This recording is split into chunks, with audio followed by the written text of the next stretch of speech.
ഇപ്പോൾ ഓണം സീസൺ ആയതുകൊണ്ട് തന്നെ ഇവിടെ ഇത് ഓണം സീസൺ അല്ല, ഫോൾ സീസണിൻ്റെ സ്റ്റാർട്ടിങ് കൂടിയാണ്.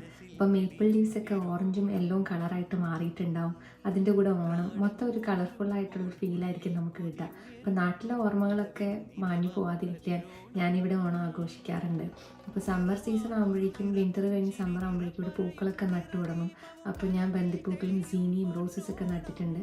അപ്പോൾ അതിൽ കിട്ടുന്ന പൂക്കൾ വെച്ച് പൂക്കളം തയ്യാറാക്കാറുണ്ട്. അപ്പം നാട്ടിലാണെങ്കിൽ ഞാൻ 10 ദിവസം പൂവിടാറുണ്ടായിരുന്നു. അതുപോലെ തന്നെ ഇവിടെയും ഞാൻ ഫോളോ ചെയ്യുന്നുണ്ട്.